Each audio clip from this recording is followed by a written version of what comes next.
Ya, selamat sore pemirsa. Hari ini hari Sabtu 7 Desember 2024 ya. Kita tiba di akhir pekan pertama di bulan Desember 2024, di mana hari ini Komisi Pemilihan Umum DKI Jakarta atau KPUD DKI Jakarta telah merampungkan proses rekapitulasi suara hasil pemilihan Gubernur Jakarta 2024, dan rapat plenonya sampai dengan video ini saya buat sedang berlangsung ya, dan nantinya akan ditetapkan pada tanggal 9 Desember 2024 lusa ya, mengenai calon gubernur dan calon wakil gubernur Jakarta untuk periode 2024-2029 yang terpilih nantinya. Nah, dari hasil rekapitulasi suara KPUD Jakarta memang sudah kita ketahui bersama-sama ya, bahwa dari 14.000 lebih tempat pemungutan suara atau TPS yang tersebar di 5 kota administrasi Jakarta dan di Kepulauan Seribu ya. Dari rekapitulasi tingkat kelurahan dan 44 kecamatan di seluruh Jakarta, hasilnya sudah kita ketahui bersama-sama bahwa pasangan calon gubernur, calon wakil gubernur Jakarta nomor 3, Bapak Pramono Anung dan Bapak Haji Rano Karno atau Mas Pram Bang Dul, ini mendapat suara kalau dipersenkan 50,07%, atau kalau kita ini kan kita hitung jumlah suaranya dengan angka yang lebih simpel, 2,18 juta suara dari pemilih Jakarta. Kalau kita rinci, Mas Pram Bang Dul ini unggul di hampir semua 44 kecamatan ya, 42 dari 44 kecamatan yang ada di Jakarta. Di kecamatan tempat saya tinggal, Pesanggerahan, suara Mas Pram Bang Dul ini 56% dibanding 56% ya. Jadi memang suara mayoritas besar ya Mas Pram Bang Dul di Kecamatan Pesanggerahan, dan sudah dinyatakan hasil rekapitulasinya angkanya segitu ya, perolehannya 50,07% ya, artinya sudah memenuhi ketentuan berdasarkan undang-undang yang mengatur kekhususan Jakarta nomor 29 tahun 2007 dan undang-undang nomor 10 tahun 2016 tentang pemilihan kepala daerah, dan undang-undang nomor 2 tahun 2024 tentang daerah khusus Jakarta yang mensyaratkan pasangan cagup cawagup Jakarta terpilih wajib untuk meraih 50% plus 1 suara untuk dinyatakan terpilih gitu. Nah, ini kan Mas Pram Bang Dul atau pasangan Pramono Dul ini kan, atau Pramono Rano ini kan mendapat 2,18 juta suara dari pemilih Jakarta. Pasangan Ridwan Kamil Suswono, paslon cagup cawagup Jakarta nomor 1 ya, mendapat 39,40% suara, atau kalau dipersiskan 1,71 juta suara ya. 1,71 juta suara, dan hanya unggul di 2 kecamatan saja di Jakarta, yaitu di Cilincing dan pas Cilincing Jakarta Utara, dan juga di apa itu, Pasar Rebo, Jakarta Timur. Nah, jadi hampir semua kecamatan diumenangkan oleh Mas Pram Bang Dul. Termasuk kampung saya, Mampang Perapatan, itu juga dimenangkan oleh Mas Pram Bang Dul. Padahal kita tahu sendiri Kecamatan Mampang Perapatan itu adalah basis apa. Oke? Nah, jadi ya otomatis kalau begini ya Pilgub Jakarta 2024 ini kan sudah selesai, dimenangkan Mas Pram Bang Dul satu putaran, ya kan? Jadi tidak ada lagi 2 putaran kalau tidak digugat ke Mahkamah Konstitusi. Ya, sekali lagi menggugat ke Mahkamah Konstitusi itu adalah hak konstitusional dari semua warga negara Indonesia. Termasuk kalau untuk menggugat yang namanya perselisihan hasil pemilu, di mana konon katanya PDIP akan menggugat hasil Pilgub Banten ke Mahkamah Konstitusi karena dinilai banyak kejanggalan. Dan nggak apa-apa, kita lihat saja apakah banyak pilgub. Saya concernnya hanya di pilgub ya, bukan pemilihan walkot apalagi bupati. Saya pilgub saja. Apakah akan banyak pilgub yang berujung dengan sengketa di MK atau bagaimana, ya kita nggak tahu. Kita tunggu setelah 9 dan 16 Desember 2024 nanti aja. Jadi buat saya sih mending kita tunggu aja pada perkembangan berikutnya. Bener nggak? Iyalah.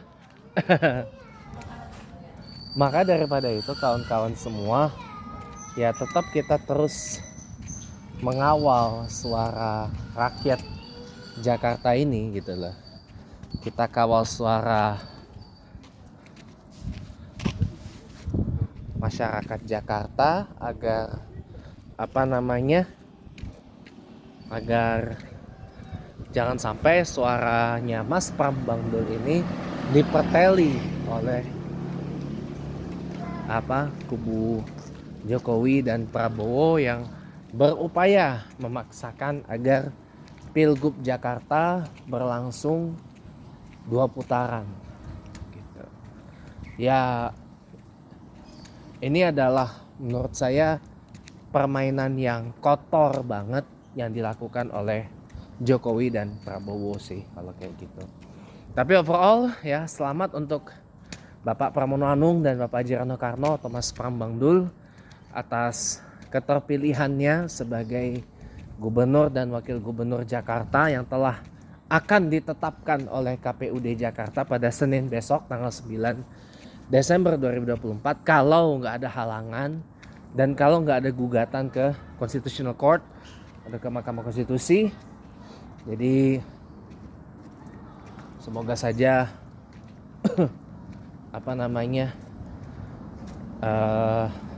bisa dituntaskan ya. Tuntaskan kalau ada gugatan di MK, tuntaskan dengan adil. Tapi kalau nggak ada gugatan di MK, ya sudah, kita sama-sama mengawal Mas Pram Bang Dul, Gubernur dan Wakil Gubernur pilihan warga Jakarta untuk 2024-2029 yang insya Allah akan dilantik oleh Bapak Presiden Prabowo Subianto di Istana Negara Jakarta pada tanggal 7 Februari 2025 yang akan datang. Jadi masih 2 bulan dari sekarang pelantikan Mas Pram Bang Dul beserta gubernur-gubernur lain yang terpilih dalam Pilgub Jakarta, pemilihan kepala daerah 2000, maksud saya Pilgub dalam pemilihan atau Pilkada 2024 yang akan datang ya. Jadi selamat kepada yang sudah menerima mandat dan kepercayaan dari masyarakat, ditunaikan dengan baik ya, ditunaikan dengan amanah ya. Nanti kalau nanti diminta held into account dimintai pertanggungjawabannya, ya tolong jangan lari. Gitu. Ini saya sengaja nih berangkatnya belakangan teman-teman, karena biasanya saya berangkat jam 5 jam 5 seperempat. Kan? Iya, karena saya sambil tadi buka-buka iseng ya, karena tadi saya di TikTok saya bikin satu video yang menyoroti usulan abang saya, Bung Deddy Sitorus, ya, anggota DPR RI fraksi PDI Perjuangan Dapil Kalimantan Utara, dan saat ini beliau juga menjabat Ketua Dewan Pimpinan Pusat PDI Perjuangan bidang pemenangan pemilu eksekutif, ya, yang mengusulkan agar Kepolisian Negara Republik Indonesia kembali berada di bawah Tentara Nasional Indonesia, bahkan di bawah Kementerian Dalam Negeri, ya, Republik Indonesia. Yang muncul adalah penolakan. Dukungan itu baru datang dari saya dan sebagian simpatisan dari PDI Perjuangan. Nah, saya jelaskan kenapa saya mendukung wacana tersebut. Bahkan kalau saya jadi presiden pun saya eksekusi wacana itu. Kenapa? Karena saya merujuk kepada banyak negara. Di banyak negara, terutama di negara-negara tadi saya buka, di sebagian besar negara-negara OECD, Organization of Economic Development, ya, negara-negara maju intinya itu lembaga kepolisian itu tidak independen, tidak berdiri sendiri, kecuali New Zealand atau Selandia Baru punya Menterian Kepolisian tersendiri. Jangankan Menteri Kepolisian, Menteri Mahkamah atau Pengadilan pun ada juga, ya, Ministry of Courts, Menteri Peradilan atau Menteri Pengadilan atau Menteri Mahkamah, ya. Di New Zealand pun ada, ya, karena memang New Zealand itu negara kecil, ya, jadi wajar kalau ada beberapa kementerian yang banyak jumlahnya, dan itu membuat saya pun jadi terhirin-hirin dan janggal juga gitu. Iya. Nah, tapi kalau di negara-negara lain, bahkan di tetangga kita, ya, Malaysia, Singapura, Filipina, kepolisian itu semua ada di bawah Kementerian Dalam Negeri. Di Malaysia kepolisian ada di bawah Kementerian Dalam Negerinya.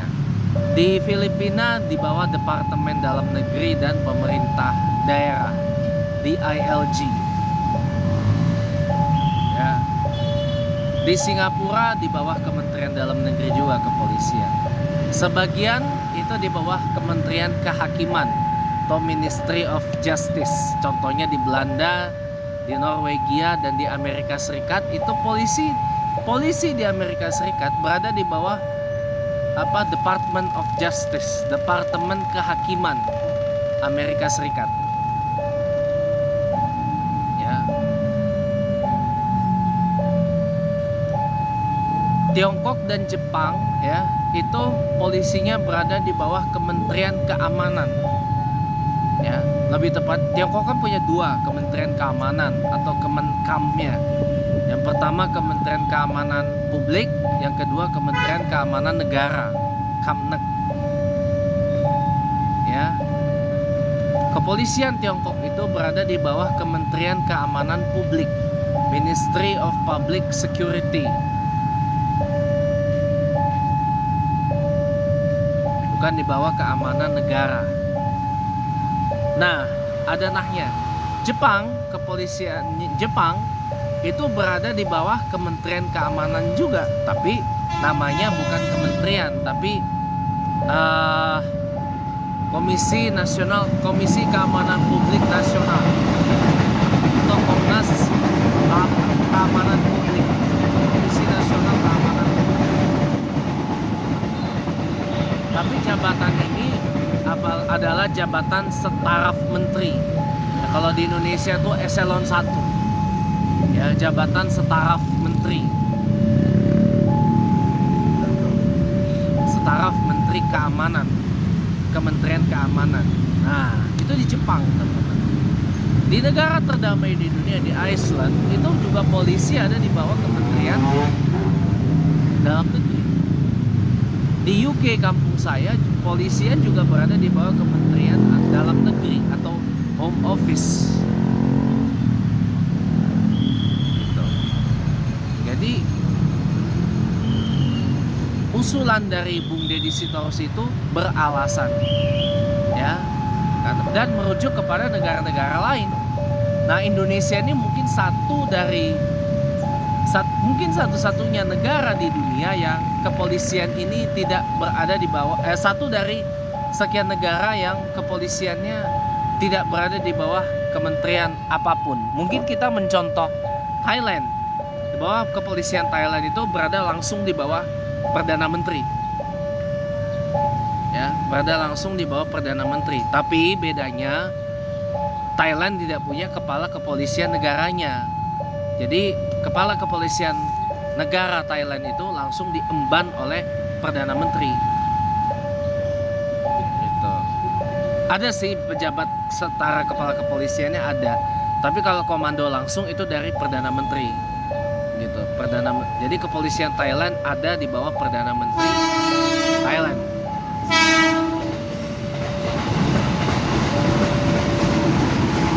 Nah, kalau untuk yang lain-lain saya nanti akan lihat dulu ya.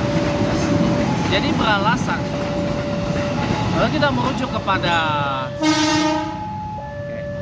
klakson belakang. Jadi kalau kita merujuk kepada apa yang ada sekarang ini, ya, saya setuju dengan usul tersebut.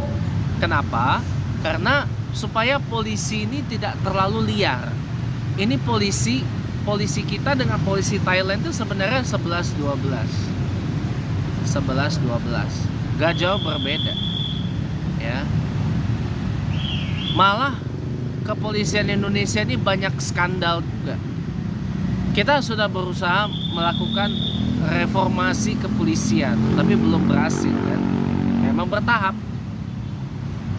Jadi kalau untuk keadaan sekarang, memang kepolisian harus dikembalikan lagi di bawah kementerian, ya.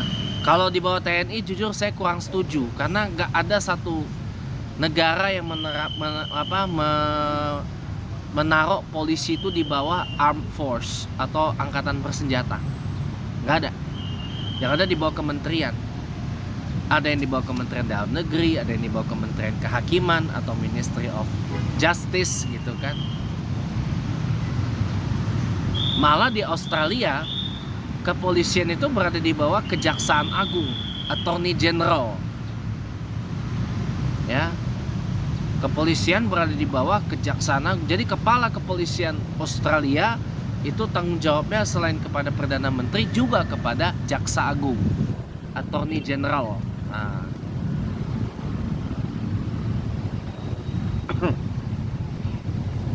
Jadi kalau saya lebih setuju, ya, kepolisian Indonesia berada di bawah Kementerian Dalam Negeri sih, jujur aja, ketimbang di bawah Kementerian Hukum dan Kehakiman. Ya, banyak negara yang sudah melakukannya, dan polisi juga akan lebih terkontrol. Polisi juga akan lebih baik ada di sana. Polisi juga akan lebih mantap di bawah koordinasi Kementerian Dalam Negeri sih. Dan polisi itu juga tidak akan bisa semena-mena lagi, gitu loh, karena powersnya itu dilucuti.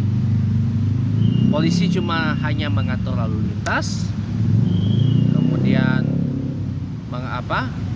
melakukan patroli, menjaga keamanan warga sipil, dan melakukan penindakan tindak pidana kriminal melalui reserse.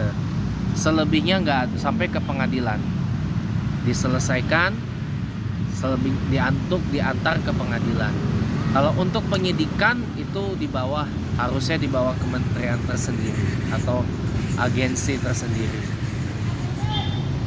Jadi biar nggak begini keadaannya. Saya setuju memang. kalau berdasarkan data-data yang tersedia. Ini bukan masalah mengkhianati amanah reformasi loh, tapi ini melebih ke arah presiden yang digunakan mengenai penempatan kepolisian berada di bawah kementerian gitu loh. Saya setuju gitu loh, tapi untuk apanya ini menurut saya harus dimatengin dulu deh. Karena apapun wacananya, kalau nggak mateng, kalau nggak dipersiapkan dengan baik, kalau wacananya masih mentah atau setengah mateng, nggak bakal jalan. Nggak bakal jalan. Jadi apapun wacananya, mending dimatengin dulu. Bagaimana nanti mekanismenya, dampak positif negatifnya, peralihannya bagaimana, dan seterusnya. Itu yang menurut saya jauh lebih munasabah ketimbang kita mengeksekusi sebuah wacana dan menjadikan wacana itu ada sebuah polisi hanya karena emosi sesaat gitu. Ya oke, barangkali ini aja yang bisa saya share. Terima kasih udah menyaksikan. Selamat